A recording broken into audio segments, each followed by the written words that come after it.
not only sentencing, but what does rehabilitation look like? What does reentry look like? What does monitoring and support look like? And how do we integrate that into our criminal justice system? So there are gaps that we're finding, especially when it comes to service. So we've been, as a task force, and previously the Sexual Assault Prevention Subcommittee, supporting additional support to the Office of the Prosecutor so that they could build up their capacity.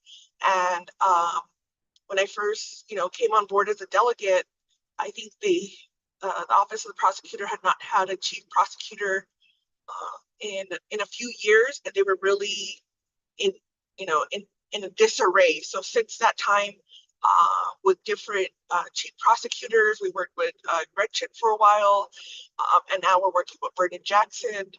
We've been able to, build up that relationship, some trust building. There's still areas of disagreement, but that's a healthy engagement in working with our prosecutors and public defenders. So I just wanted to give that snapshot as we're pulling together some of our institutional knowledge and onboarding and developing like onboarding slides. So as community members and impacted families or others want to learn more about the movement, they're able to access that information. So right now, we have all of our meetings are recorded, and with those recordings, we're developing those meeting summaries, where our goal is, and hopefully with collaboration with NTU, is develop a site where there could be a central location for all of the information on the work that we're doing as a task force, and in other areas as we're part of the NET action plan. And so the NET action plan is a broader umbrella of focus for the Navajo Nation, which includes substance abuse prevention, suicide prevention, and violence prevention. And so we're the fourth component of the NET action plan, and I think we're ending our 5th year of those conversations. And so we, as MMDR, we've been consistently active in the NET action plan so that the Navajo Nation itself can create a strategic or long-term plan to address some of these systemic issues. And now we're talking about some that the nation needs to address, so that collectively, when we're developing our metrics and examining how we're doing, we could first of all have access to data, analyze it, and then provide that information to leadership to make the best decisions.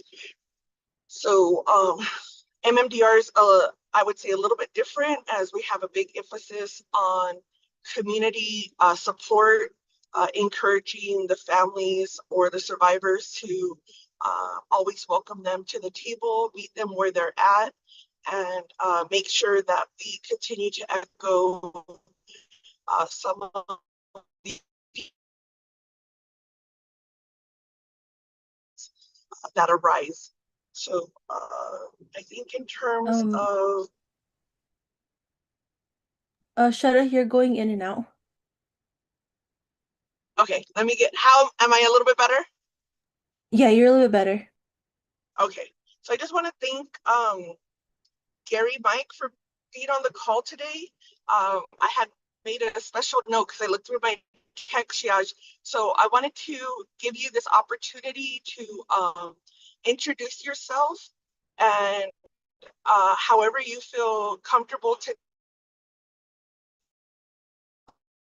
and of course, we could support making sure our communities are safe. Gary, are you able to unmute? Madam Crotty, can you repeat that?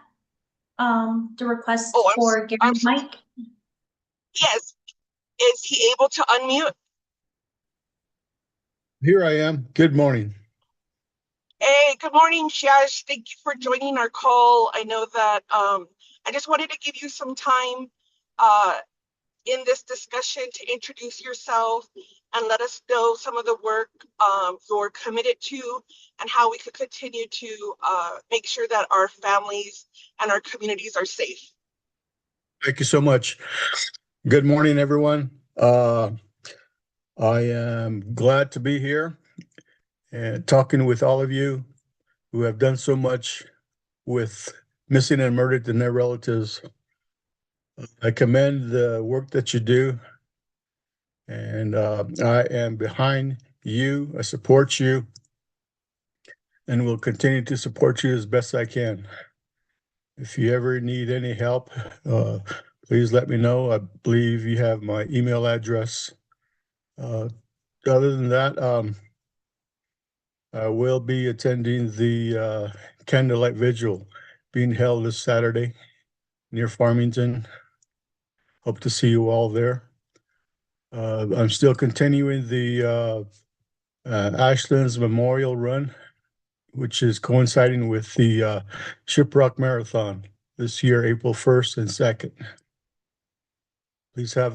Please give the word out. I would appreciate that. And again, the work that you do has come so far. 10 years ago, we never even heard of a coalition like this. And today, I see that we are building on the strength that you have and continue to be vigilant, because 10 years ago, I'd never have seen the amount of people who are standing near their bus stops ever since then. Because, these days I've seen people who have waited in sunshine, snow, rain, waiting for their kids to get off bus because of their love for their children. And don't give up, okay? There's always hope for people that are missing. And so I give that to you. Don't give up hope for them. Stay strong, build upon what you have done so far, and just keep asking questions. Above all, communicate among yourselves, because I believe that's what's one of the strongest way to build this coalition, is to uh, uh, communicate with each other. And with that, I will continue watching. Thank you. Oh, yes, thank you so much. So let us know in terms of the upcoming Ashton Memorial Walk. Tim and his crew are an awesome team, and so I'm glad that they're connected, and let us know in terms of how we could help enhance and get the word out. I know that some local schools, we had talked to CCSD superintendent with some of the kids' days activity. And I think we also heard from some elders who asked if part of the walk would be accessible so that they could also participate. And so I'll work with you and I'm sorry, Tom, I keep calling him Tom Rickenbach, to just see how we could coordinate with our Navajo Nation programs so that there's a safe route. And I think the route last year, was it wheelchair accessible and for like a walker? I did mention that, but this time we will have that in mind. Okay, yeah, because I was thinking maybe like even in the parking lot area, um, or just, a flat area where they're safe but still can participate. I think afterwards it was a great gathering, and you created a very safe space for the Missing and Murdered Diné Relatives Coalition. While I was sitting there, with Vanjie and Zanaba helping, we were able to connect some families that had lost a loved one, and these were our older elders, and they talked about siblings that they have lost and didn't know if they were reported missing. And so we were able to help give some support to them. And I think when we create these spaces, it allows the community not only to heal, but also share their stories so that there could be justice for their families. So I deeply, deeply appreciate that you continue to allow us to be part of our collective journey, and appreciate you in every way. Yahawa. And everyone is welcome there. People who have lost their loved ones need to be there to give voice for those that are missing. And I just invite everyone. There's no limit on who can or cannot attend, as long as they remember those that they're missing, that are lost, or that have been murdered. So thank you again. Okay, appreciate it. Thank you. So I wanted just to pause here and just ask, and I apologize if I'm going in and out. I'm almost at the office. Tatiana, is there anything you want to give an update to the task force before we start on our first item? Or if you want to segue into our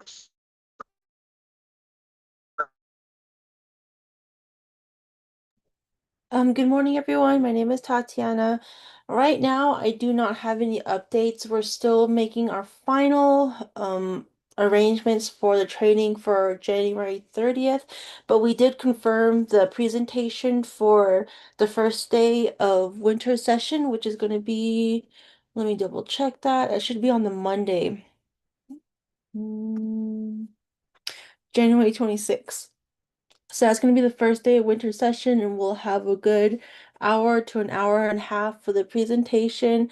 We might have this virtually just to work around the presenter's schedule, but we are making final arrangements for January 30th. Let's see what else. And can so you far, just let because as we have new individuals and it's live streaming, can you just let us know what training is being planned for January 30th and the first day of session, what presentation, the awareness of human trafficking? Just give us a little bit more detail. Thank you. yeah, so on the first day, Monday 26th, it's going to be a presentation to bring awareness, education, and prevention for human trafficking. Since January is the month for Human Trafficking Awareness Month, we wanted to bring more education to the community that way. It will be live streamed. We'll make sure that it's accessible for everyone. And on January 30th, it's going to be the training with the Coalition to Stop Violence Against Native Women. That's the same presenter who's going to be presenting on Monday. They're going to be giving detailed information on how to spot human trafficking, what you should do when you see human trafficking, and who to reach out to for resources and support. So that's going to be presented by the Coalition to Stop Violence Against Native Women. So those are the two training sessions we're planning right now. All right, appreciate it. Look forward to that information. We have an email that we provide, regular updates and information, not only about this meeting, but meeting notes and information. If you're not receiving emails, just go ahead and add your information to the chat, and Lorraine Spencer or Tatiana will be sending out emails so you can have access to the information. We do have a website on the Navajo Nation current council, the 25th council. We do have a tab under missing and murdered and their relatives. So there's some additional resources, pictures of some former, Vanjie and myself and Rosita, we attended the last tribal consultation on I believe that tribal consultation was violence against Native women, and that is coming up again soon. And so we're working on our statement as a nation in terms of the violence that we're seeing, the healing that's needed, and of course the prevention. Other resources are for family members, like if you've never heard of AMOS, there's also some information there on NICMIC, who is one of our partners, and that's the National, is it Center or for Missing and Exploited Children, as the task force. We're gravely concerned with speaking with some of our Navajo Nation Police Department missing and murdered unit of the increase of missing juveniles. And so there is some definition and awareness that we need to update, and not calling them runaways, especially as we start talking about human trafficking and cyber stalking, and how our children and young people are being targeted. And we've recently had a few cases of targeted crimes, which ultimately led to, a young adult juvenile, basically, I can't even describe it. Just basically lied to and then victimized. So we want to make sure we integrate a lot of these issues. We're concerned, and at the end of November, we also wanted to hold space and collaborate it with the Coalition to Stop Violence Against Native Women when it comes to survivors, because of the national headlines on the Epstein cases. So that was also a subject where we wanted to make sure and echo out that resources are available through advocates, whether they're Navajo Nation-based advocates or community-based advocates who are providing services, that there is space, and these efforts are moving forward. Our biggest challenge is because we're under the legislative branch, and our budget has been impacted. So we're not, this quarter we haven't been able to support some of these outreaches. So everybody who's on the call, I look to you to continue to make sure you're talking about the work collectively that we do together. Make sure that you share the announcements and the information. And our hope is that we could secure some additional funding or sponsorship so that we could get on, the radio, which a lot of our elders and Navajo community members still listen to, partner with Navajo Nation Department of Health, like behavioral mental health. They have a great Facebook page, reaching out to some of the local hospitals and connecting with their public health team, and just make sure that community members know that there is resources available, and that Navajo Nation through, I'm not sure who's hosting, but we do have a crisis line. And if Yolanda's on the call, let me check. She could just give us a quick. Okay, she's not on the call yet, but there is a crisis line that can help support our relatives who have been impacted by the treatment centers and targeted and victimized. And also that crisis line is for Navajo citizens who have been impacted by ICE and are needing the help of the nation to make sure that they have their proper ID and paperwork. Because what we know is with the treatment center scandals is they took all of their paperwork, and so some of our relatives have not been able to, with the resources or where they're at in their life, not able to get additional paperwork. And so that is a real challenge for some of our unsheltered relatives or our elder or our relatives who migrate from place to place. And we want to make sure that they're not caught up in, the current actions for ICE and these detention centers to put some of these holds on our relatives. So that's where we're at. I want to go back to like any updates on some of the current cases. So I'll state for the record, this week I have not received any alerts regarding missing relatives. And so I just want to see if anybody on the task force or the call has received an alert from Navajo Nation Police Department regarding a missing relative.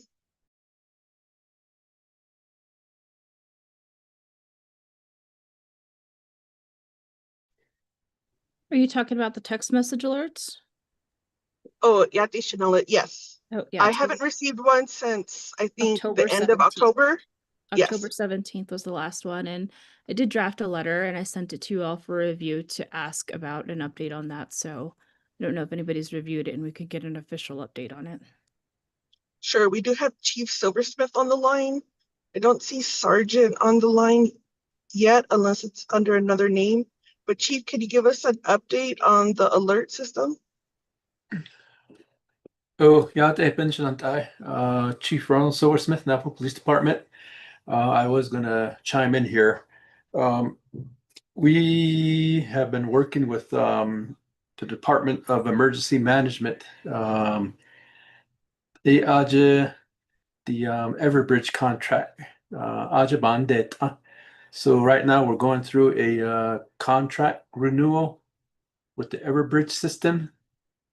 So as soon as we get that finalized and get the funding and the bill paid for the Amber Alert system, there should be no delays in the services while we're going through the contract finalization. So but I'll double check with Department of Emergency Management to see how far they're at with the contract. I know they gave us access through Sergeant Juliana Begay to have access as far as providing notices to alert systems. So we had that program under our control when the former DEM administration transferred over to Navajo Police Department. But since they had a new leadership there, they requested to regain control of the Everbridge system. So Bandet. So I'll do a follow-up with the current leadership there at DEM to see how far they're at with the contract issue, but not as it, but there should be no delay or unless they don't have anyone that is capable of assisting law enforcement in updating or uploading the alert system. But I'll have a follow-up meeting with them here after the meeting to see where we're at with that. Yeah. Oh, yeah, thank you, Shaj. So, Tatiana, if we could just note that in terms of now DEM is in control with the Everbright, and funding is there. So, Shaj, if you could also just give us a point of contact at DEM so that we could contact them regarding missing persons alerts. Some of the discussion from the families were why aren't there some of the state alerts activated? So if you could also, if you have any insight on, I understand how the Amber alerts are activated, but how are the state, so let's say for example, Arizona turquoise alert. We had a family on the line and they mentioned that the turquoise alert was not issued through Arizona. And so could you give us some insight in terms of what that looks like from your end? And if we could re-examine if Aaron Shiaj, who's missing, Aaron Mark, if he fits the qualification for a turquoise alert. Oh, I did see through social media posts of some of the postings, and I guess when we get this finalization of the Everbridge system, it is capable of uploading the different categories of the alerts that we push out from Navajo PD. Also, the point of contact is the delegated, the director. His name is Edmund Silvia. So, DEM Yesta. They're supposed to be doing an interview session this morning for a new director. So as soon as they make that selection today, I'm assuming Director Henderson will be making that announcements of who the new DM director is going to be. but we should be able to categorize a lot of these alert system by categorization of whether they're have medical problems or mental issues or silver alert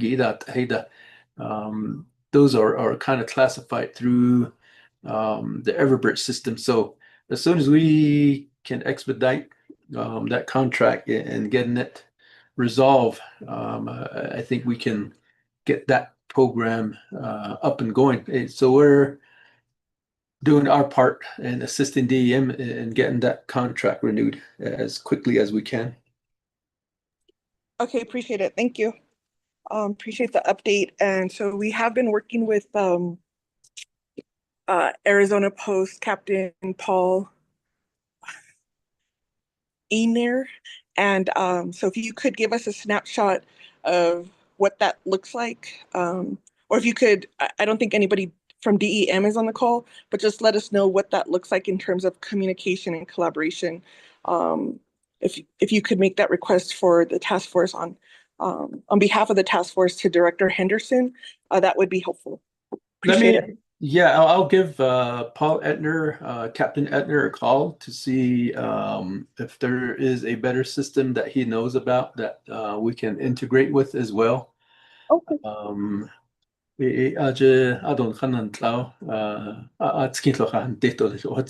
I'll give him a call and see what kind of proposals he has for us.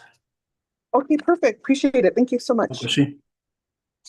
So are there any other questions from the task force and relatives on the line regarding the alert system here on Navajo Nation or the surrounding state alerts?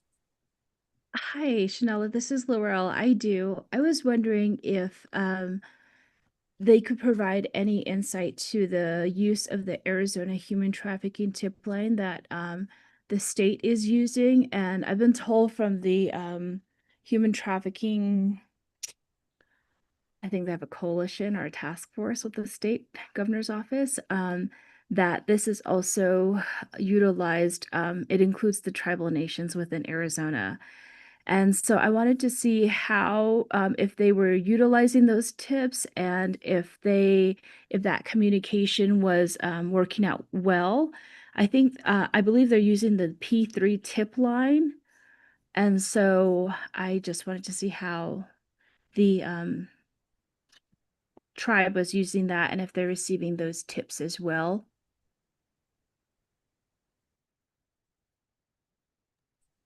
Oh yeah, thank you, Chanela. So that question to Chief?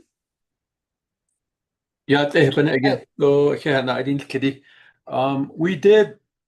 we were invited to a training session and we provided names from our patrol detective staff to attend that training. However, we were notified that they were not Arizona Post state certified peace officers, so they can't attend the training. Our detectives did not end up attending that training session. So we are also still in negotiation talks with the state of Arizona's Arizona Peace Officer Commissioning Authority to try to get Navajo Police Department or Division of Public Safety back under as a state accredited program. So it'll make it a lot easier for our Navajo officers to get recertified under Arizona Post, where we don't have these issues because my prior predecessors created the Navajo Post, which is not really recognized fully by the Arizona State Post program. So we're going through negotiation talks with the Arizona Post Board to try to re-accredit our law enforcement training program to actually graduate state certified peace officers. And days now been days hopefully they'll open up all these doors that the state is offering in order to participate and collaborate and function with them. So that was the reasoning behind as to why Navajo PD was rejected from, or not rejected, but disapproved from attending the recent training that was provided by the state of Arizona. I have a follow-up, if I may. Okay, Shanola. So those tips, does the lack of AZ Post certification also prevent the Navajo Nation law enforcement from receiving tips, or are you all receiving those tips? And then the other thing is, are your current Navajo Nation police officers who are still AZ Post certified, are you all supporting them and they're continuing classes to maintain that certification as well?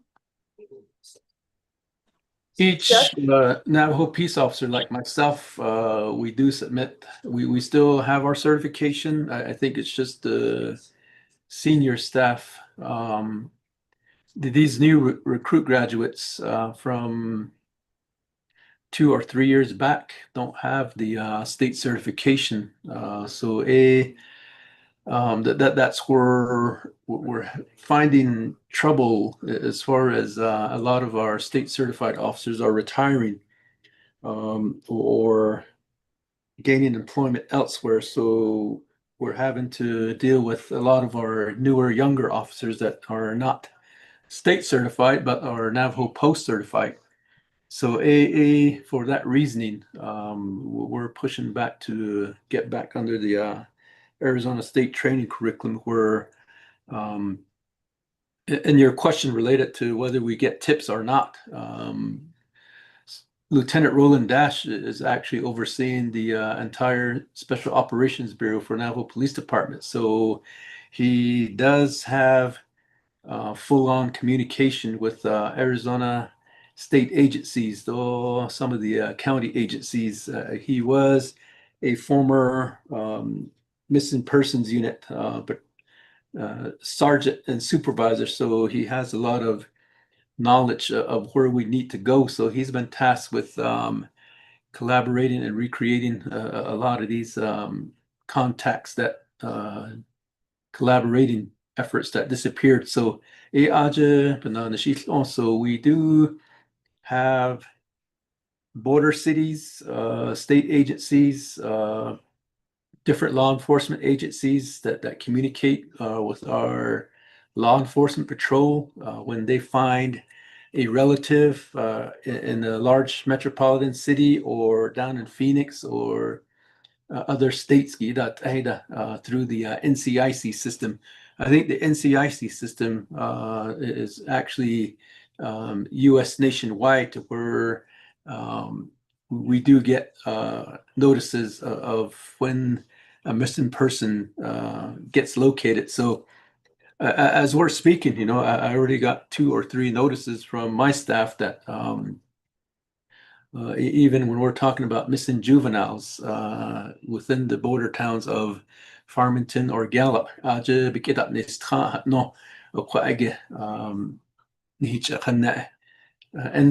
so we do get notices of when our relatives get contacted or have been made contact. Our patrol detectives do make the contact, but I rest assured that I have informed my staff that once that contact is made, that we should be providing contact immediately to the relatives of the missing minor or the missing elder that we have. Provide those updates. That don't wait on the next day or the following week to make these contacts. So I've been listening. I've been using a lot of you all's comments and concerns to improve our NPU program within Navajo law enforcement. So issue different directives on how we can change things and how we can integrate new technology into the MPU program, even as far as collaborating with outside law enforcement agencies. So those are a lot of work in progress, especially with the new technology that we have, the new PSAP centers, the new records management system, computer aided dispatch systems. We ensured that there are a lot of these various components, modules related to missing persons that are embedded into these computer aided dispatch systems. So those are a lot of the improvements that we're making as far as we're going to try to get Navajo law enforcement into the outside world's computer technology upgrades. طبعا يخلقوا نحن نشدي الأوضة شكيروشنا yeah. Thank you very much. I'll reach out to Mr. Dash to get some of the details about it. And the reason why I'm asking is it's Human Trafficking Awareness Month, and we'll be doing some awareness pieces, and we'd like to get clear information out to our people as to where to be able to provide these. And I just wanted to ensure that the Navajo Nation law enforcement is receiving this information. That's why. Thank you. Oh, I will let him know that you'll be reaching out, and we are still working on scheduling a missing persons day. I know we haven't had one in a while, so I think that's one of the things they're trying to schedule out too as well.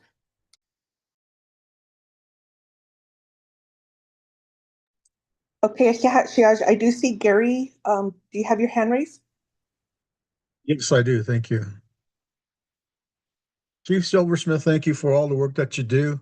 I know that this is a dynamic topic or entity that you're working with, and I appreciate all the work that you do and the work that you put into with all your staff and members.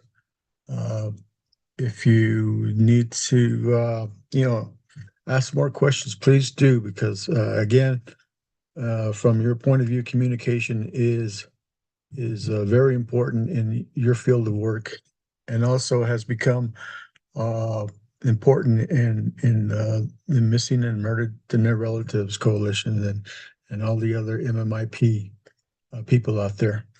What I am concerned about is the Everbridge system, which was initiated, what was it, 8 years ago. I do believe that there should be other people that needs to be trained in keeping the system up and running to replace those that have that move on from working the system. And so instead of sending one person, I think maybe there should be at least two people to be trained in running the system. We also need to be aware of other alert systems that can be used in case Everbridge goes down or isn't running. And so make sure that people are aware of these other alert systems that we can use to notify people about missing people.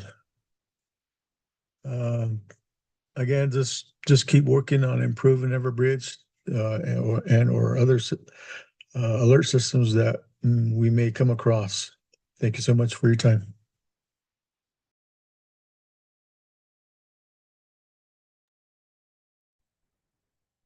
Yeah, oh, duly noted.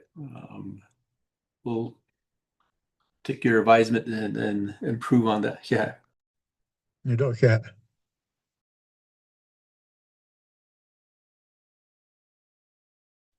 Okay.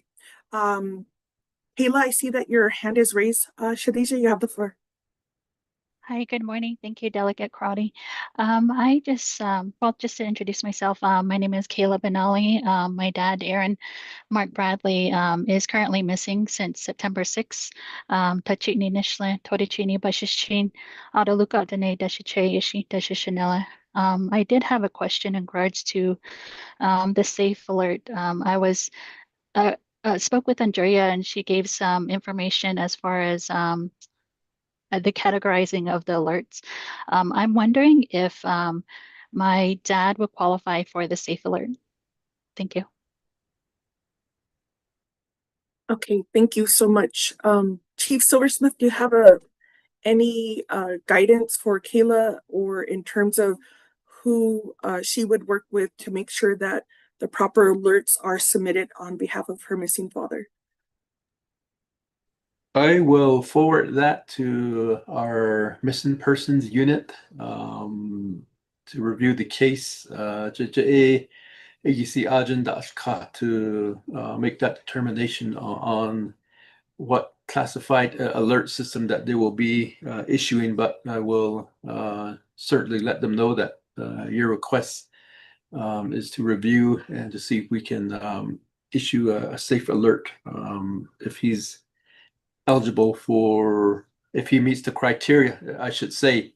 It's not really an eligibility. It's based on the criteria, the circumstances of the individual, or how the incident arose and what level it arose to. So, but I certainly will get together with Detective Begay and Roland Dash to make contact with you all to provide that explanation. Yeah. Thank you. Okay, perfect. Thank you for this collaboration. Are there any other family members, or Vanjie, did you want to give us an update on Dwayne Thomas's family, just the support they received, and if there's anything else they need from the task force at this time? Good morning, Delegate Patty. Yes, I see Dan Laney is on, so can we go ahead and give her the floor, and Absolutely. then I'll speak after her. Okay. Dan Thank Laney? you. Uh-huh.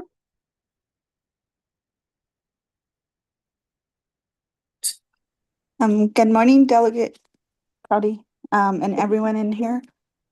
Um, we did finish our walk up to Shiprock, and we were able to we are scheduled for a meeting with the supervisor for the criminal investigators office, and then we did get some good news.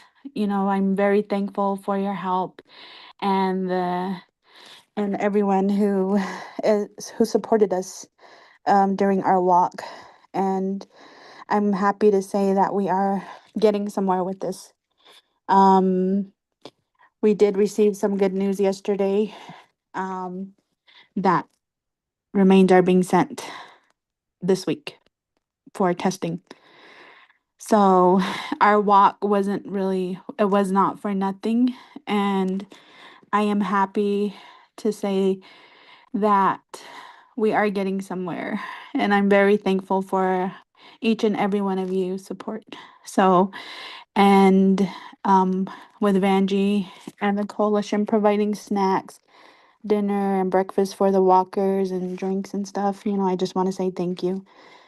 But that is our update, and I just want to say thank you. Appreciate it. Thank you. And thank you for joining us. Our hope here is just collectively, at the very least, you know, that you have support and resources, and every family's at a different stage. And so it's always, I feel very honored that you continue to invite us into your family to help with the search and the rescue of your loved one. And that's how I see the work collectively as we're doing it, and as we learn, you know, Navajo Nation programs and our system here can integrate and provide additional resources. And so appreciate you being on the line. I wanted to just make sure, is there anyone else on the call who's joined that's a surviving family member that needed some assistance? Or Vanjie, did you have any updates that you wanted us to re-examine? Yes, I I am just wanting to check up on the status of that meeting with President Boo Nygren and VP Montoya. Okay. Yeah, I haven't gotten a response on that so that we could meet with him. And then we're having the candlelight vigil this Saturday at dusk to honor, all families of the missing and murdered. There was an artist out here who had painted some pictures of the family members of missing and murdered. And so he did a beautiful job, and that's where we're going to have the candlelight vigil. His name is Richie Arviso. He's the artist. And if you could share that flyer, I'm not sure if you could put it in the chat or email, and we could make sure we blast that out to our network. Okay. And then if anybody is in the Clovis area, next weekend on the 17th, I was invited to speak and share Zach's story and my journey. That'll start at 11 a.m. And I will include that in the chat as well. But I know it's quite a travel out, but if anybody's in the area, and I'm going to put that in the chat also. Other than that, I don't have anything else, but thank you. I appreciate you. Thank you so much. And also as an advocate and a family member, allowing us to be part of your journey in justice. Appreciate it. So Chanel, Yes, I see your, go ahead, Benji. Yes. Oh, no. Yes. I also wanted to include the walk for Dwayne Thomas. I think that law enforcement could do better on that. I know that we were reaching out to them, and even just a checkup on the family, they knew that we were walking. Nobody came out to help escort.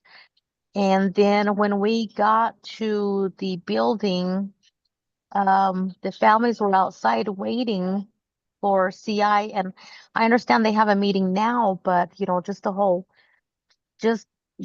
the way it happened as we ended the walk, we were told that CI was in the vehicle watching from a distance, and then eventually left after seeing the families there. But nobody came out to greet him because he was already gone. And then on top of that, I just felt like when the families were speaking of why they were there were 4 officers, officer units there who drove around the parking lot. And I just, they didn't come out, to offer any kind of support at all.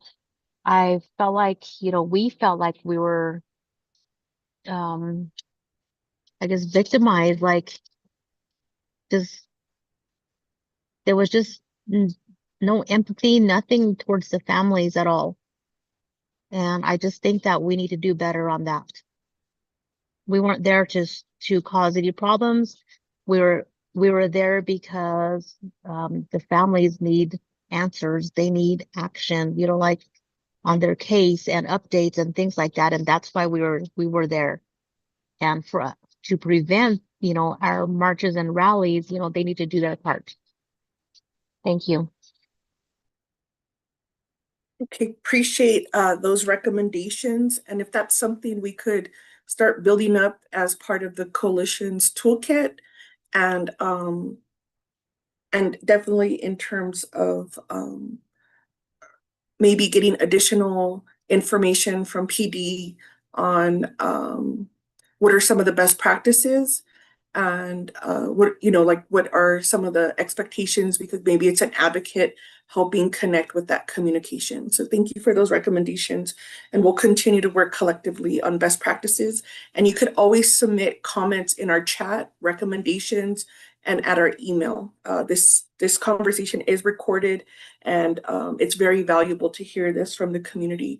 And our goal, of course, is always what would, not only identifying the issue, but what are possible solutions. So I think that's my role right now in facilitating this and being part of trying to get the family the correct permit, making sure that they're safe. And, there was weather concern, and what can we do to reduce the amount of walks that are needed? And really it goes down to communication. So appreciate that. Shanella, you have your hand raised? Yeah, Dave, yes, I do. So over the past, I think since early December, I sent a couple emails in regards to a couple cases that have fell off the radar from Navajo Nation Police. And I sent those emails, and Chief Silversmith, I really would like to get help the community get some answers. I did send follow-up emails, and I've had zero response from both of them. So the family is getting families are getting pretty anxious on not getting any word back. The other thing I wanted to put on your radar is I had requested the based off of a lot of the concerns that we've heard over the years when it comes to these cases, I have made a request to law enforcement and CI to create a MDT for missing individuals, because an MDT when somebody is murdered, those cases are being handled in an MDT with the prosecutors, the AUSA, CIs, and all those programs that are involved in those cases. But I think in order to better serve our community and also to reduce the amount of I feel like a lot of this is our today's meeting is usually our core leadership team meeting that we utilize to address policy and procedures and see how we can make active change. But due to the lack of communication from law enforcement, we have opened up this platform for families because we're not getting answers. And unfortunately, that puts Navajo Nation in a bad light. And that's not what we want, because we need your help. And so my suggestion in that letter was to create a Navajo Nation MDT for missing individuals, so you can have advocates actually make those communications for you, because no news is news when it comes to these missing family members and relatives. And so that might be a way we can help you all in getting communication to families and also help with these pieces as well. So I have a lot of solutions. I hope that you all are receiving my emails and considering these recommendations to work with these families and to work with advocates that can truly help your agency. So that's definitely a suggestion that I wanted to bring on your radar, and it has been sent with no response as well too. Kore. Okay, thank you, Shanella. I want to pause and just give Chief, do you want to just maybe give some guidance in terms of who will be assigned or delegated to look at the recommendations? We would need best practices when there's an awareness walk, and in terms of the support or the role of either PD or CI, because it depends on the nature of the case when it comes to establishing I'm thinking that's multidiscipline team to be that point of contact between families, advocates, and law enforcement. I think that's happening. Tanya Grass with Utah Navajo, it sounds like they have weekly updates, but I'm not sure if it's focused, on the active missing relatives cases.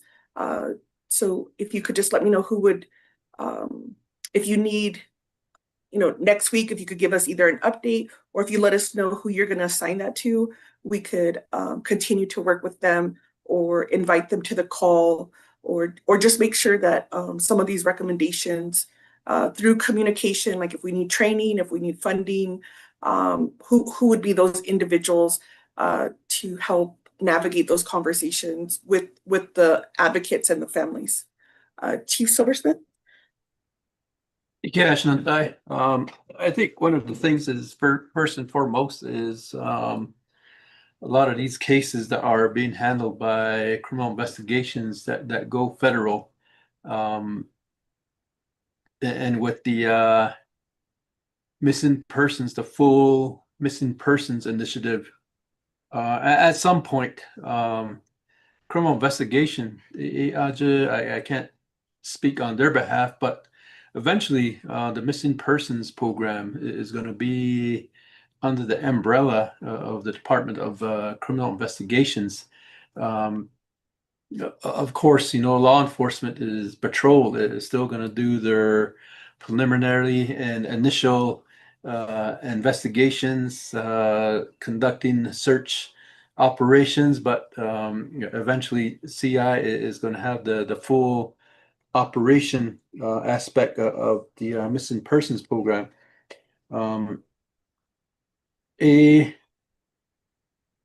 To fully establish an MDT, because I know we do MDTs for with the medical team related to sex crimes,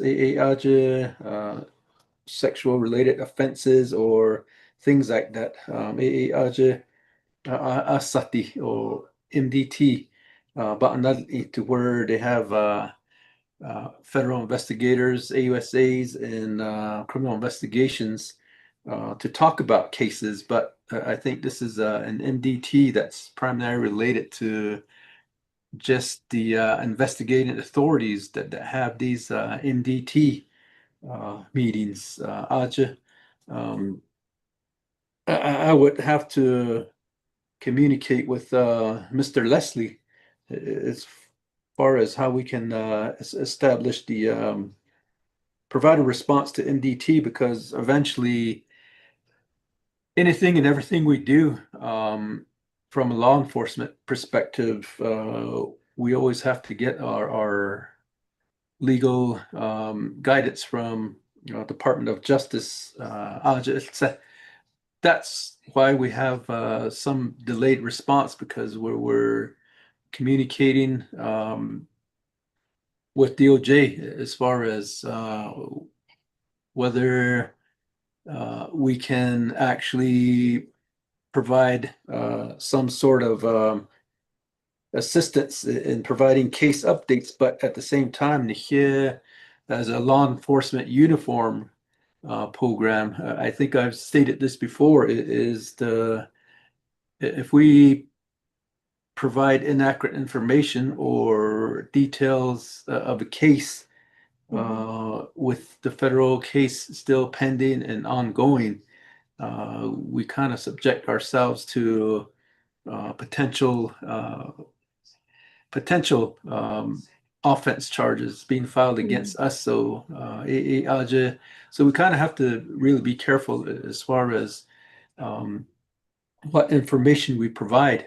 And I think the primary individuals that would need to be assisting you all in establishing an MDT program is probably through Mr. Leslie's office, as far as them being the overall investigating authority within the near future, as the program is going to transition within the Division of Public Safety into Department of Criminal Investigation. So, then also communicating with our federal partners of your notice to us to say, hey, we want to do an MDT program related to missing persons. Also getting their input and whether they're going to participate in the program. There's a lot of things that we have to do before we even respond. So through our DOJ, communicating with our federal partners, and also collaborating with our criminal investigations program, because I don't oversee Department of Criminal Investigations to provide you a definitive answer on whether we're actually going to do incorporate this MDT program without getting their input, or without getting the DOJ's input and our federal partners' input on this. So that's is going to be my answer. related to the MDT response. Although escorts, it's always good to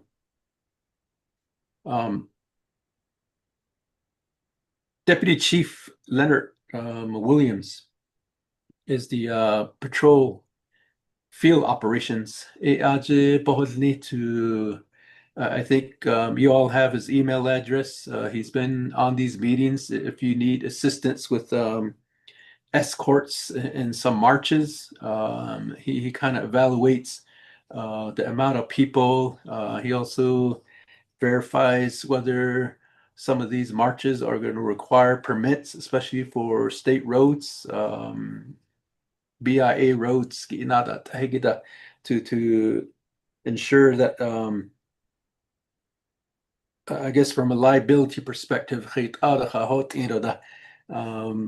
if there was a reckless driver or a drunk driver that suddenly, drove into the marchers, those some of the big concerns that he would have to address in issuing the amount of staff that would provide some assistance to some of these escorts. So if you could email Deputy Chief Leonard Williams with all the escort requests, he can provide that assistance for you all as far as working with field operations. Then also Miss Benali, Kayla Benali, I just got off the phone with Detective Begay. She did indicate that your elder would be eligible for the safety alert. So I need you to have you communicate with her to establish that, Isha. So that's the response I got from detective related to your question earlier. Again, we are going to try to have a couple of missing persons day case updates. I'll get an update next week as to whether we came up with some dates from our missing persons unit as far as when they're going to establish the missing persons day. I think that kind of falls in line with MDT. I guess providing us advance notice will help us get provide notice to criminal investigations, to whoever the case agent is. I know, Shananta, you always communicated with us so we could have the appropriate people available to answer some of the questions from the families or from the coalitions. Providing advance notice really helps us in like these escorts to law enforcement buildings to get updates or get some answers questioned by the district commanders or the criminal investigations department. It will be nice to, at least when you do your notices to Mr. Williams, that you provide names of the victims or who the missing person is, who the point of contact is for the family. Although if they happen to know who the investigating detective is or the criminal investigator, that will help us better prepare for some of the answers that will be faced with when you do all reach your destination related to your march escorts. I think that I kind of covered some of the questions I've been listening to as far as law enforcement goes. Yeah. Oh, appreciate it, Wet. And we will send out the meeting transcription and the summary, and so that'll give you a nice in terms of what questions were asked and some of the suggestions, so that your team, when you speak with them, have some context, and will continue to engage in some of the best practices. So the intent is to create a space where families and advocates have a space to talk with law enforcement with their cases on in a more, not, I don't want to say formal, but then that's the expectation, that instead of having families come to the task force and provide their testimony, because we've been gathering testimonies since 2018. So the MDT is, in our opinion, the best practice, because you have that intimate setting and it'll be regular communication, and it builds up that collaboration with the advocate, with the family, and with law enforcement. And so just continue to let us know what could be some of the challenges, but I think there in Utah, they have a best practice. And maybe that's something we can just see how we could pilot across Navajo Nation. So appreciate your feedback. Kayla, Shadeja, you have a question, your hand is raised. Hi, thank you. I just wanted to give a brief update on my dad's. I just want to recognize Zunaba and Vanji for helping us with the receipts being submitted. That just brings about some financial relief to our family. So we're just very appreciative of that. And Delegate Crowdy, as you said, this was a space for community support. Your team meeting us where the family's at. So I'm just very grateful for that. Since I met everyone here, the support has been amazing. And it just takes a huge stress off our shoulders to have that support. We do have a search coming up this Saturday as well in Cal Springs, starting at 10 o'clock. We know it's going to be cold, but we're going to go ahead and push through with the search. And we're still asking for help with ATVs, drones. Our focus is going to be on the mesa there in Cal Spring. The terrain is difficult. It contains a lot of cliff areas and back roads. And it's unfortunate, but I feel with my dad at this point, we're possibly looking more at recovery than a rescue. We've come to accept that, but our goal is still to find our father. So again, I'm just overall grateful for finding you, for you hearing us, and following my dad's story, for all the shares on social media. That has really helped out. We gave quite a few interviews with Gallup Independent, Navajo Times, a newspaper in Roswell, and Arizona Republic. So all of those have been helpful in spreading the word. However, just to echo, my concern is still lies with law enforcement. Today marks 122 days since my dad has been missing.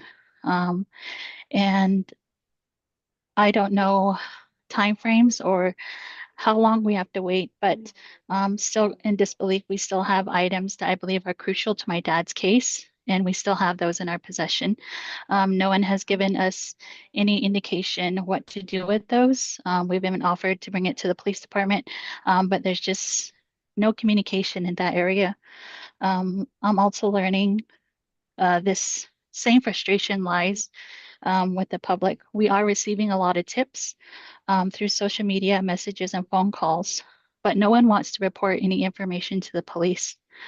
One of the things that we're constantly hearing is we have to solve our own father's missing person case. It does raise the question, what is wrong with this picture? It's unfortunate that the Diné community have this perception, and there's no other choice but to solve our own missing person case. It just makes me think what has happened to cause the Diné community to strongly believe in this perception. And one of the things I did look at was the mission statement from Navajo Nation Division of Public Safety. And it says to ensure professional services through protection, prevention, accountability, and innovation in the best interests of Navajo Nation. And I know something happened to my dad. I strongly believe he didn't disappear on his own. And I'm just my dad's daughter. I'm not an investigator. I'm not trained to do search and rescue, but I'm pushed to do so because if I don't know who else will. So thank you for hearing me. Appreciate you, Kayla. And so, Chief, Silversmith and Triage Director Leslie. I think this falls under Aaron Mark's case falls under, if you could just help me understand where the case, who's currently has the case, and so that we could connect Kayla and your team there with some of the,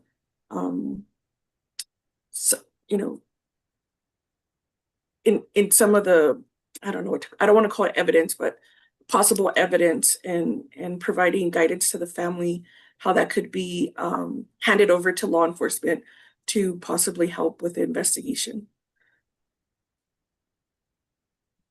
Wow. That's crazy. Why is it taking them this long? And everybody, if you could be on mute, I know there's a lot of us on the line, and so we just want to maintain the integrity of the call. Thank you so much. Director Leslie, do you know, or can you chat so we could update our notes at this time on whether it's at PD or if it was transferred over to CI? Good morning. This is Malcolm Leslie, Director of Criminal Investigations. First and foremost, I'd like to say thank you for sending out the invite to myself and listening to all these things that are going on. You know, first and foremost, law enforcement, we're human just like everybody else, and we are empathetic more than people will know. We have we have our own families, and we do everything that we possibly can to help as much as we can. But let's address the elephant in the room here. I look at my department, and I would love nothing better than have all of my staff go out there and start these searches and doing what it is we need to do. But that at the end of the day, what's going to happen? Nobody wants to hear this. This is what I have to look at each and every day, and I feel for the family. And you know, sometimes I'm sitting up late at night trying to figure out how do I get this thing done. You know, we're on these budgets that we have as law enforcement. Nobody wants to talk about that. I have to talk about it because it's out there. That's what ties our hands. We're only allowed, you know, to expend so much in a day, and our people are out there. Yeah, they want to go, they want to help, but they have other cases that they have to attend to. And when it comes to expenditures, you know, that's where the constraints come in. That's where everything starts. You know, we're taking our resources and we're putting it into this, and we're draining our fund department's everyday operational expenses. So my guys, a lot of them have worked off hours. I mean, they have volunteered their time. They sit there and we sit there and we go around in circles, and it's like, okay. But not only that, we also got to understand, the public has to understand that we are bound by our scope of work. And if anybody gets hurt out there, and our risk management ask us, what are we doing? Then they're going to ask us, we're looking at our scope of work. And we have to look at that. Even though we mean well, we want to do things, we're bound, we're hindered by certain things. But if my people want to go out there and work and do all of that, I'm gonna give them that. I'm gonna, you know, allow them to do that. And right now we're looking at budget. I mean, our staff, we're really short. Shiprock only has 3 CIs, and they cover a huge distance. Crown Point has 6. We had 7, but 1 retired. We cover 10,000 square miles in that district.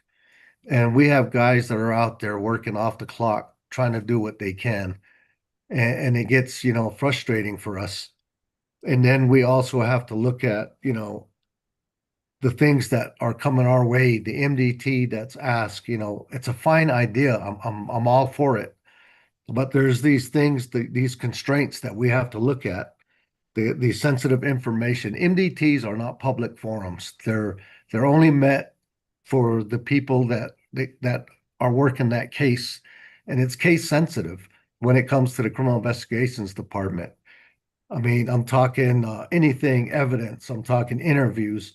A lot of the stuff when our investigators are out there, we really caution the victims, the family members, to be careful on what they put on social media because you have predators out there that are looking at a way to make money. They don't care. They're not empathetic. They'll do anything to get money, and they'll use the family to get money by saying that they're funding this program. Or, when we have a case that's open and we're looking at people of interest, the family will go out there and just, start putting people on blast. And that's admissible in court. And that's why we really strongly suggest that, you follow the rules of what law enforcement is asking.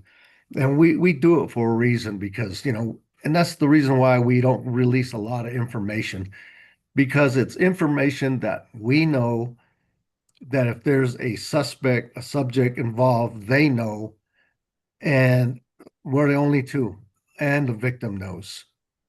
But where is the victim? And we have to keep these things, closely wrapped up. So when we do have a suspect or we find people, not just one, but more people, that's when this information will all start coming out. And, some of the investigators, yeah, they could, learn a lot from, going out and doing these things because I've taken a case. One of my first cases was a missing persons. I took it personally because this person reminded me of me. He was in the military back home. He wanted to help his mother and he disappeared. And this is where it gets really, the demand for answers, the information, the demand for law enforcement's involvement. I spent thousands of hours on this case, even though my boss at the time gave me free rein to start running with this for the purposes of getting the experience, for the purposes of helping, bring family to closure. When I started this case, there was so much involved in it. I mean, you're talking about skeletons in the closet, the doors that I opened, people, they knew things that this person had done, this person involved in. And this person was actually a good guy. He changed his life. Yes, he was involved in things, alcohol, drugs, but the trail that led up through his life, I had to uncover. And nobody wants that. Nobody wants to talk about it. You have the good side of the family, the bad side of the family. The good side of the family are who we're talking to now, who are on this. They want to make a difference. They want to find answers because their loved ones are gone. But then there's the other side, the people who partake in bad things. They do things, but when they're involved with this person who's missing, I have to ask, and I had to basically, use every experience, everything that I've learned just to get them to talk to me and to uncover all of this stuff. Uncovered a lot of things that nobody wants to talk about, including people associated with this case. And I'm sitting there at home in the middle of the night, 2, 3 o'clock in the morning, scratching my head and saying, what is wrong with us? We're human beings.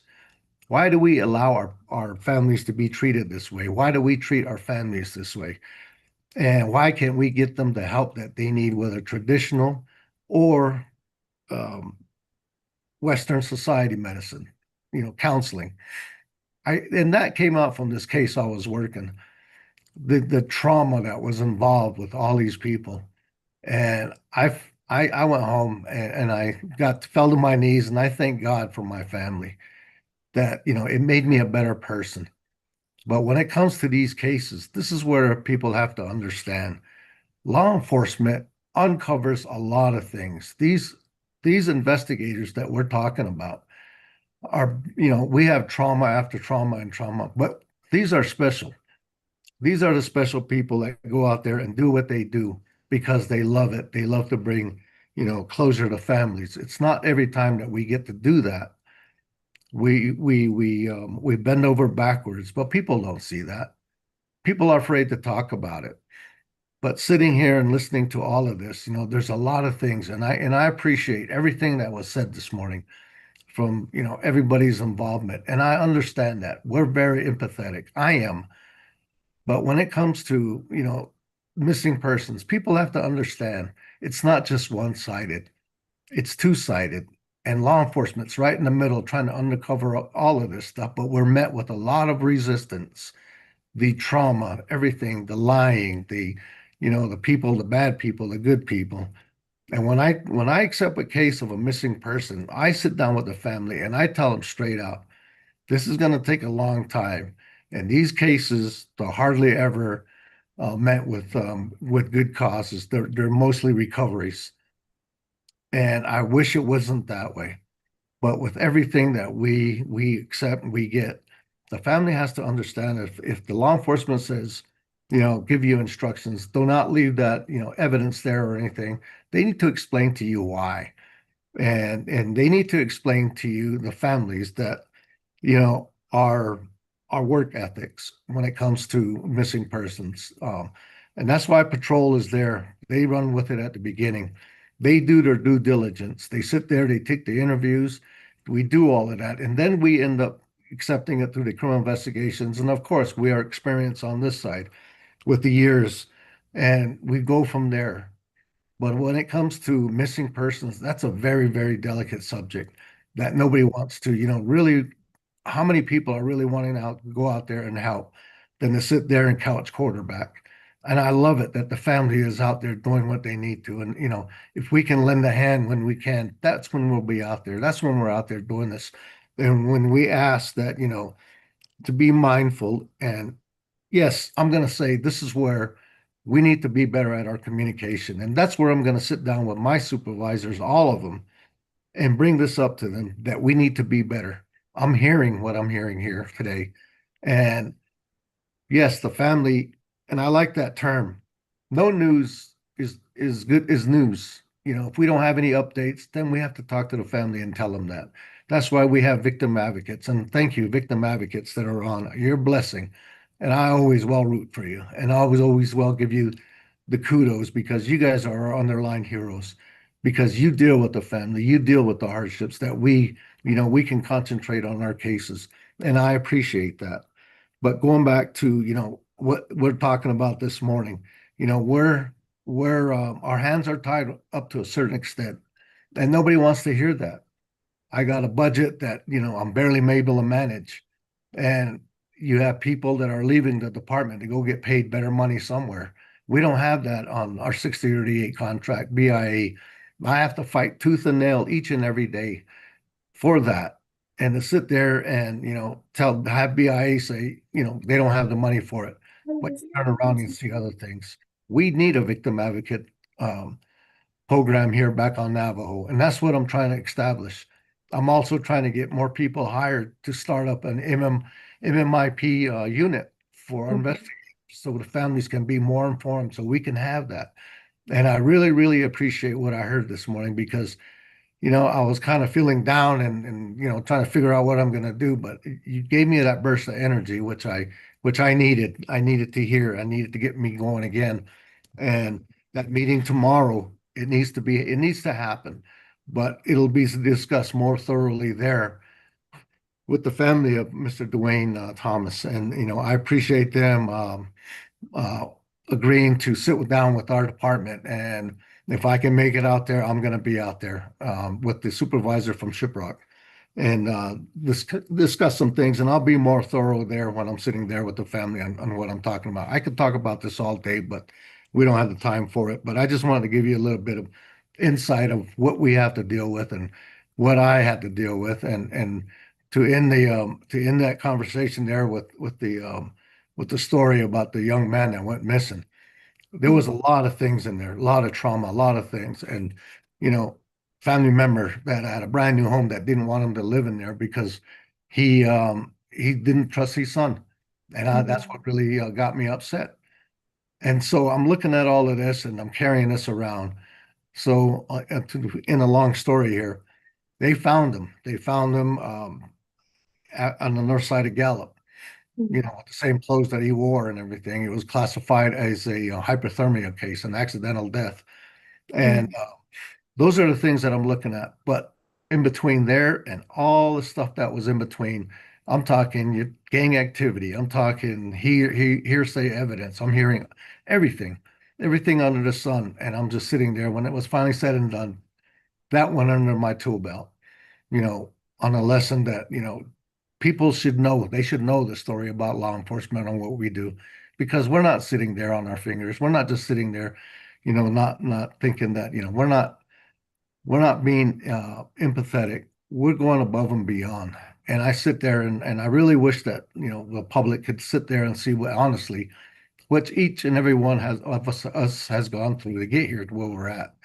But I apologize. I didn't want to get on my soapbox here, but I just had to share that with you all to let you all know that there are some darn good law enforcement officers out there that are empathetic, that are working hard to bring closure to the families.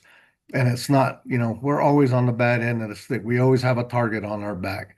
And nobody addresses why we don't get involved as much as we do. And that's, you know, that's what we need to do. We need to sit here. We have to be professionals. We have to communicate to the public, and the public has to understand what we go through on a daily basis. But I really appreciate you all, and I wish you all a happy new year, and I hope everything comes out for the better for us all, and we'll keep struggling, and we'll keep doing the best that we can with what we have. And I thank you all for your comments this morning. Chief, thank you for your comments. Uh, Chair, thank you for inviting me to speak this morning, and all of you advocates and the families that are missing loved ones. Thank you.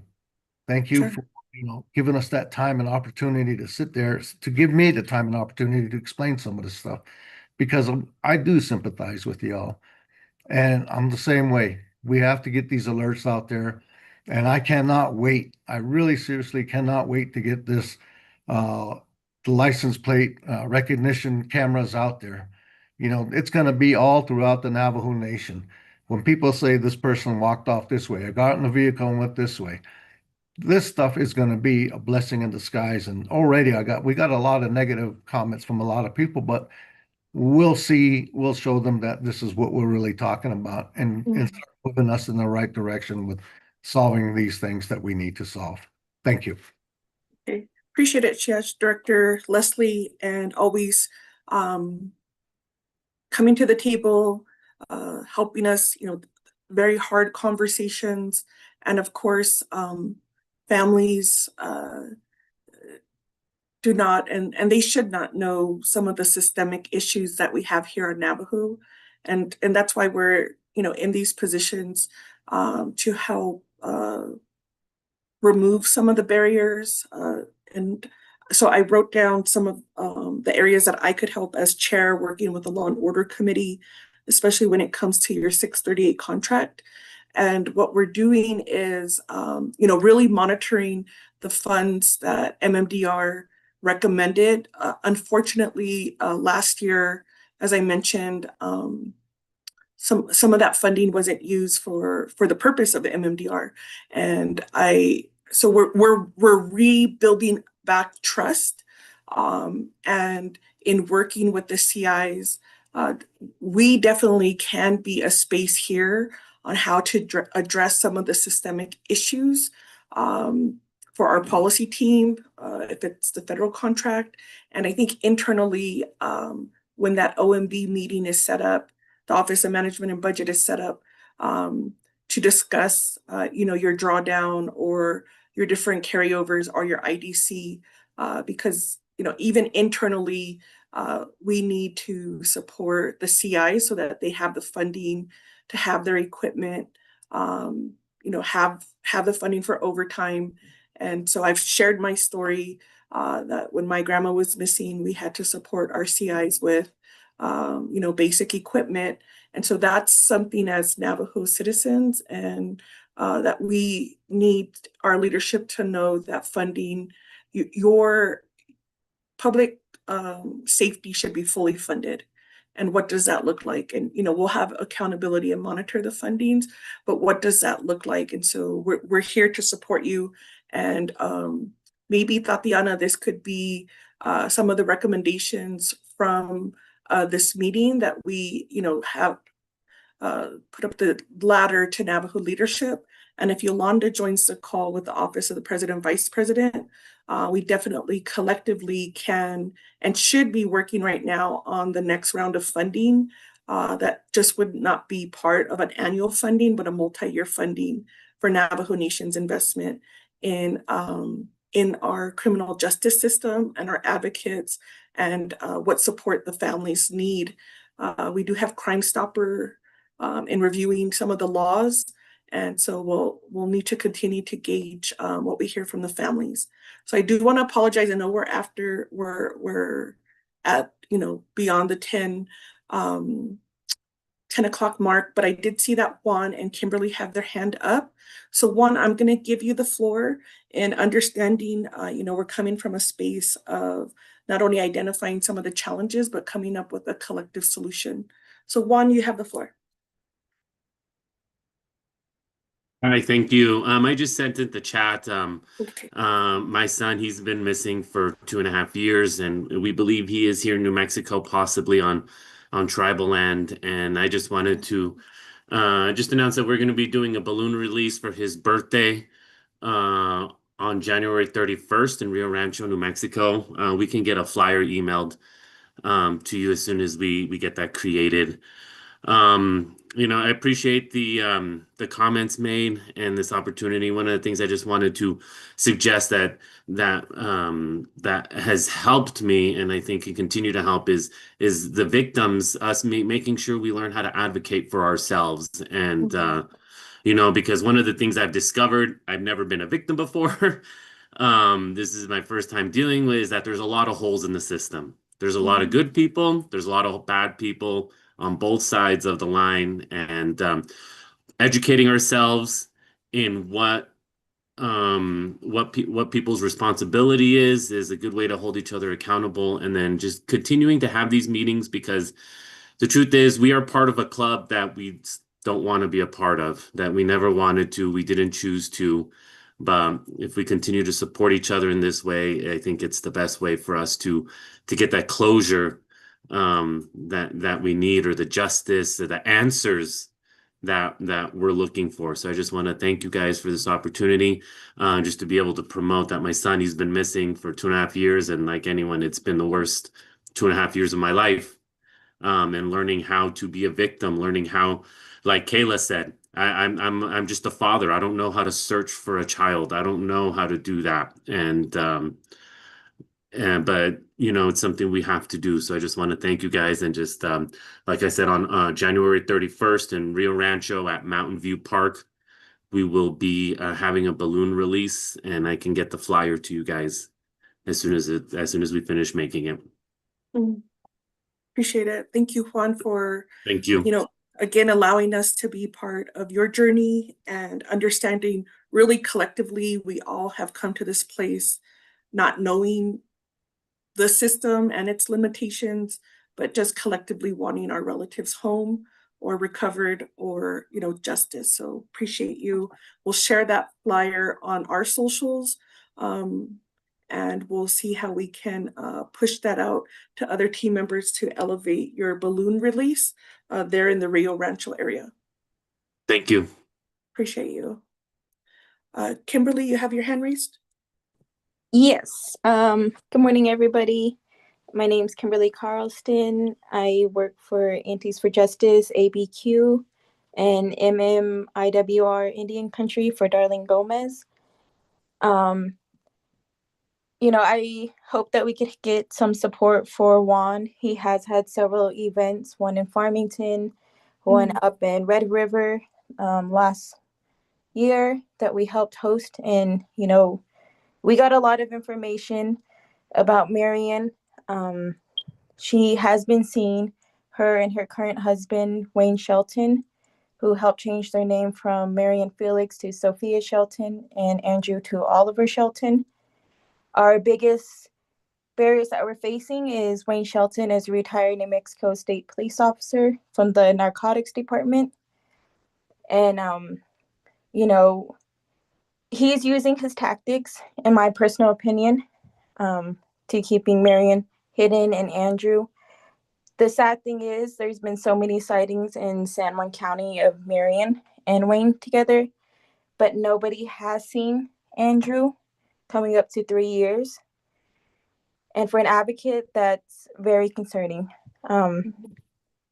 As Marion was shopping through the mall, going to eating establishments, she was never shopping for kids' clothes, kids' shoes, anything, things just for herself. So again, that was another red flag. And Juan had to hire the same private investigator 3 times. And one of the occasions he was hired, he had gotten information that Marion tried to enroll Andrew in an online school under a different alias from a community member in Gallup. So there is, we don't know how she got that community member's information. When the family did ask the school, all their response was there was a mess up in the demographics, which was a red flag. How can you mess up on a child's demographics? There was a police report that was filed. I'm not sure what the report number was, but the family did say that they were going to, do a police report. So, I'm just asking people in the Navajo Nation to just be aware, especially, check your information. If Marion was able to get a hold of some random person from Gallup's information, who else? Again, I feel like that was helped through her husband. He had access to a whole bunch of things working in the narcotics department. He could have just picked some random person's information. Again, that's my personal opinion and perspective. But if, we could get Andrew's flyer put out there, we do believe she's at least somewhere within the 4 corners. She's going to stay near where she has access to family in Colorado and her current husband who still lives in Rio Rancho, New Mexico. We do have an Aunties for Justice email newsletter that went out recently, and it listed several families that we're working with, different stories. Families are needing signatures for petitions to reopen cases or get attorney generals assigned on some of the cases. And we have about 3 different veterans on those that we're trying to, get their stories pushed out. For state of New Mexico, starting on the 21st, they're going to have an open legislation session day out at the Roundhouse in Santa Fe. So I highly suggest anyone in New Mexico that's able to go, please go there.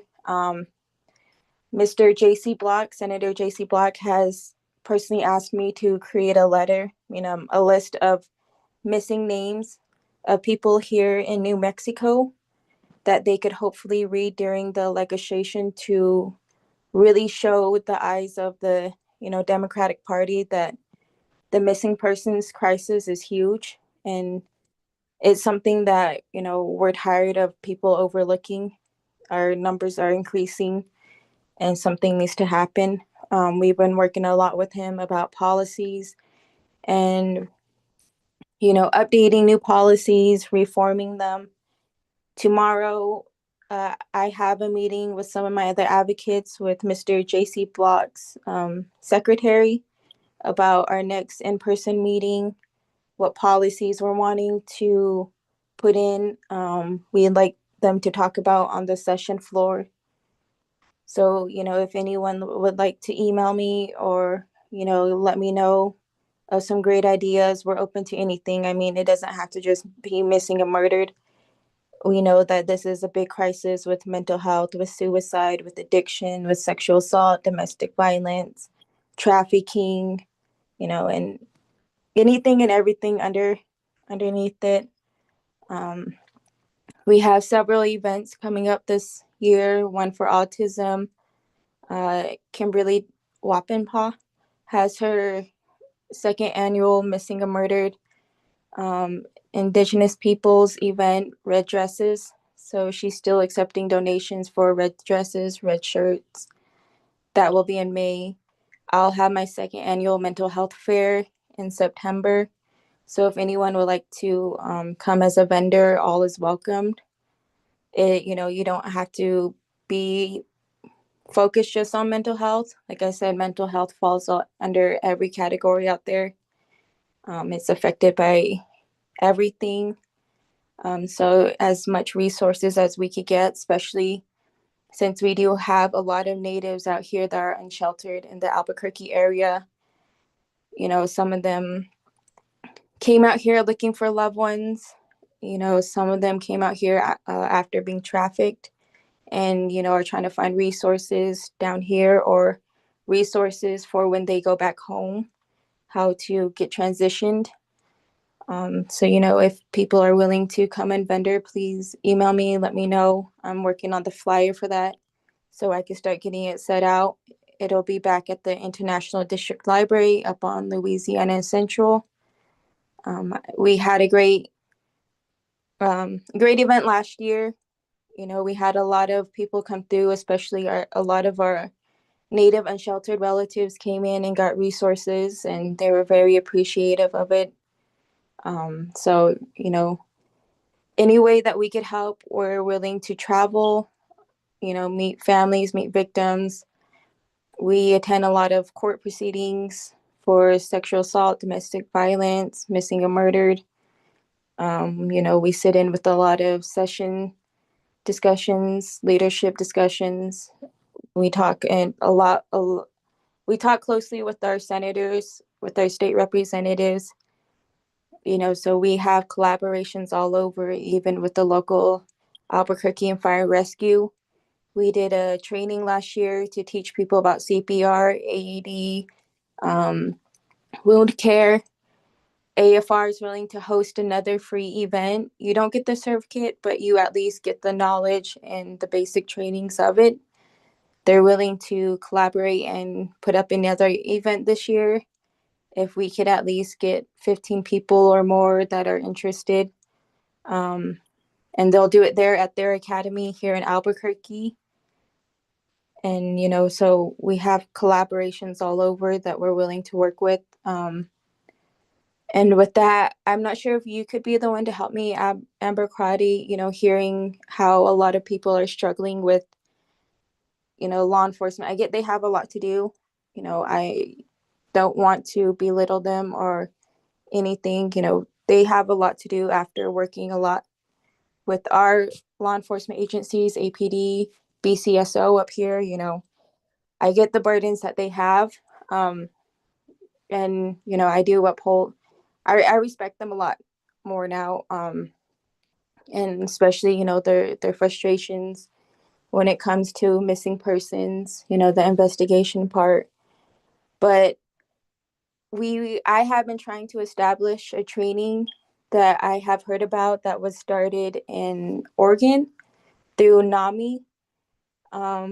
They started a first responder training where they got together, paramedics, fire departments, police officers for about a 40-hour training where you reenacted different scenarios from mental health, suicide, DV, SA, missing, anything, murdered.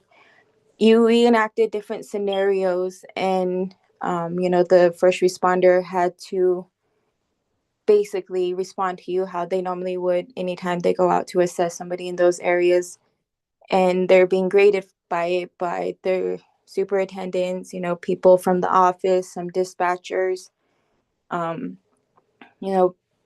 for them to get a more understanding. And some of them were caught with making snide comments or coming back with a negative response, and they were corrected on it.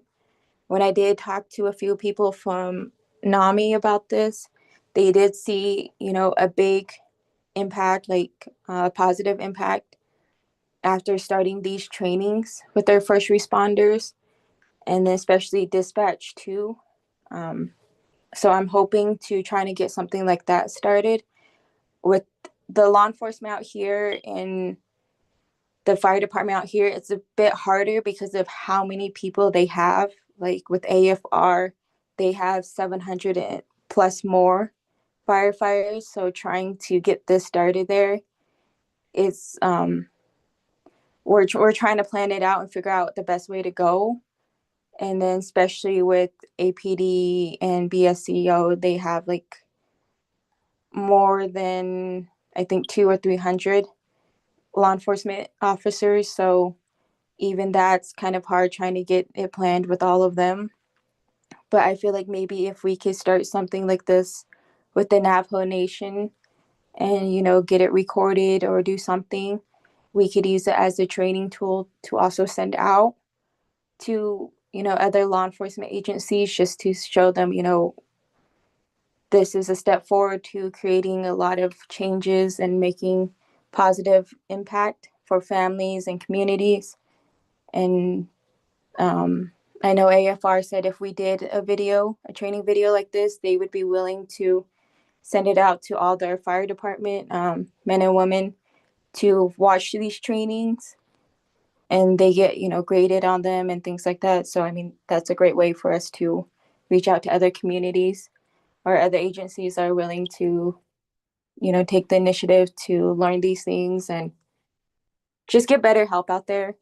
But yeah, just let me know if that's something that you guys are willing to work with. Again, I have some of the connections from NAMI. I'm hoping that this year, if they do another training, me, my mom, and a few of my other advocates can travel to Oregon to watch it in person, to see what they're doing, and then figure out how we could collaborate and kind of start something down here, you know, just to help everybody get a better general idea and make more better improvements. But that's just all I have to say. Thank you, guys.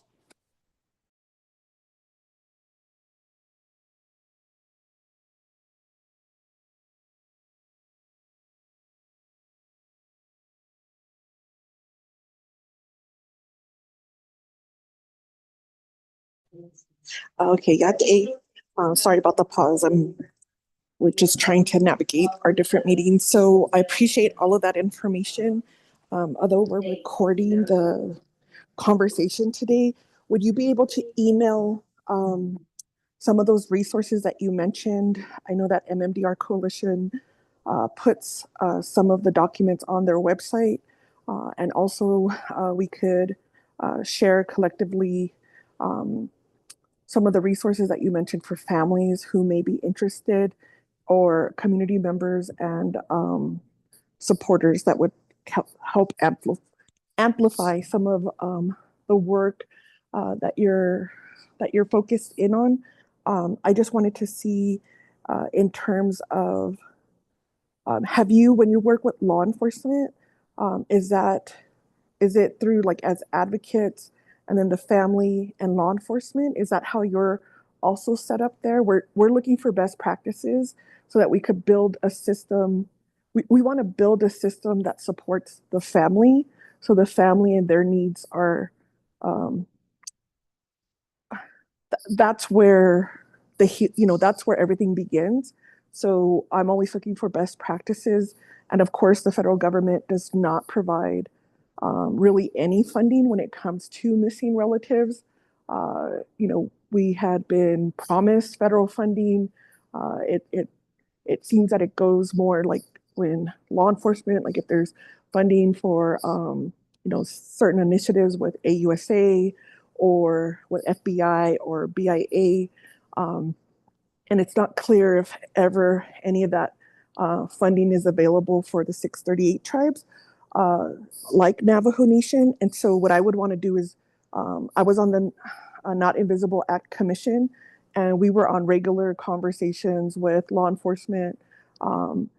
But what are the best practices out there, where we could have those collaborations? If it's not a MDT, then is there something else that's similar that could create and improve that communication, and the advocate being anchoring that conversation between, let's say, law enforcement who's doing the active investigation, and then the family who is in crisis and trying to deal with this traumatic event the best that they can.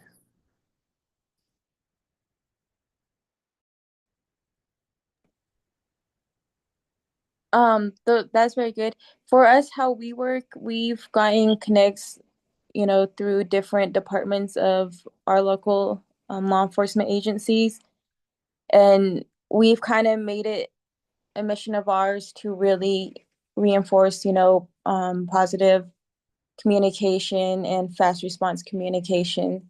And so we also have several numbers within each department. If we know that that sergeant or lieutenant's going to be off during those days, we're needing immediate reaction or information. We do have other direct numbers that we could go to. So we make sure that our communication and information to them isn't just limited to one contact in case of an emergency. And we do stress to them all the time that crime is not an 8 to 5, Monday through Friday. Crime is 24/7 every day of the week. So, and then if they don't have the right connects to us, we've, made it part of our mission to find resources and other departments, especially departments higher than law enforcement, that we could contact and notify them about a situation going on.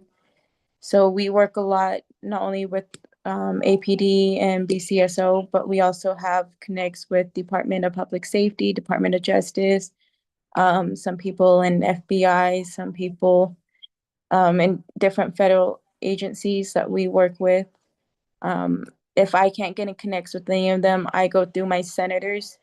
So I'll contact some of my state representatives and they could help further assist me or guide me through the right policies on getting the issue resolved.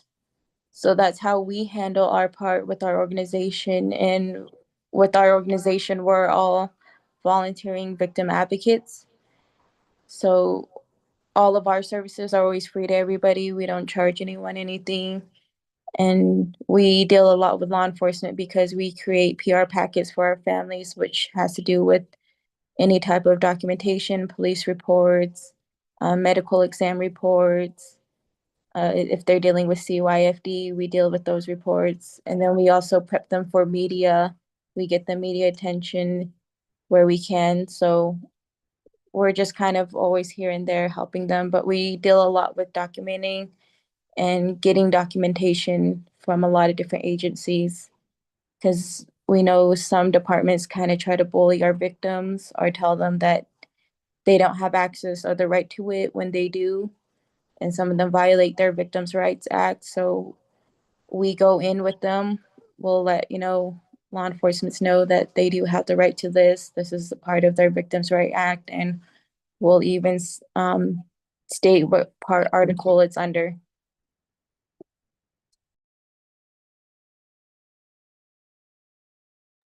Okay, appreciate that feedback. Does anybody have any additional questions or comments regarding some of the resources that were shared from Kimberly?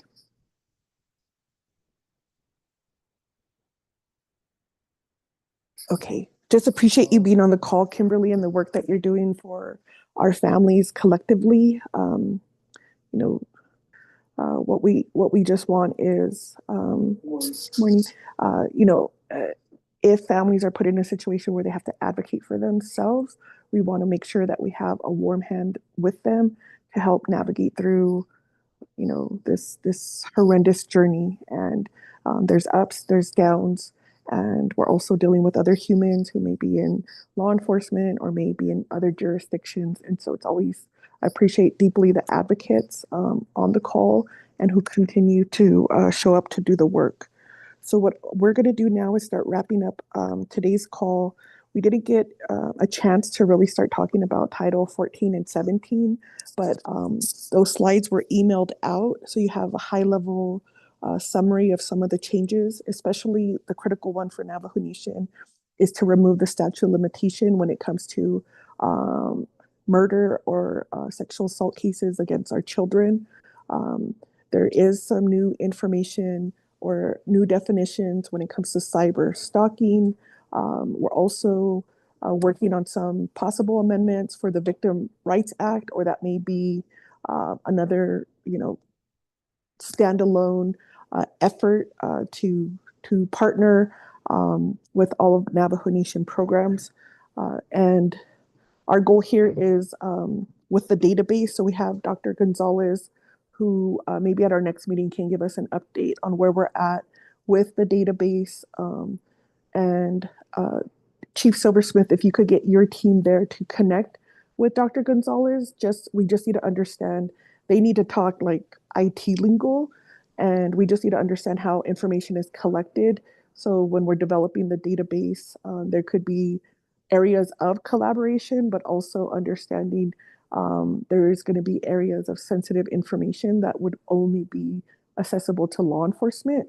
And if you could maybe next week give me an update on the agreement, the status of the MOU with New Mexico Department of Justice regarding the database. Our hope is that since they're a few months ahead of us, that they could figure out some of the workarounds before we are ready to launch the database here on Navajo Nation. So that information could be emailed to us at any time or when we regather next Tuesday. I think in terms of Andrea, is there anything else from your end before we end the call? No, Delegate Crotty, I don't have anything at this time. Thank you. Okay, appreciate you. Okay, so we'll end the call, staff, at 10:32. Thank you for joining the call. We'll be back here hybrid Tuesday, 8:30 to 10. If you're in the Window Rock area, I do set up at the council delegates, conference room. If you're interested or are in the area, always invite you. Warm invitation. And my hope is maybe Yolanda with the president's office can start hosting us there at the president's office just to continue to engage the executive branch programs. And Kobe, if you have any updates from Department of Health, go ahead and email them to us. And because I would like to talk to some of our traditional practitioners on the referral process and how families can benefit from some of the services that are provided free to our relatives. Okay, well, we will see you. Everybody be well. Take care of yourself. Take a deep breath. Ground yourself. Look at 5 different colors where you're at. Smell 4 different things. Hear 3 different sounds, feel 2 different areas, your surface, and then smell something that is beyond what you're smelling now, just to ground yourself. That's one of the most easiest ways collectively to ground ourselves, so that the work that we're doing here, we have a pause and our body knows that we're safe, and we'll continue the work collectively. Everyone be well. Take care of yourself. We'll talk soon. Hagwaanet.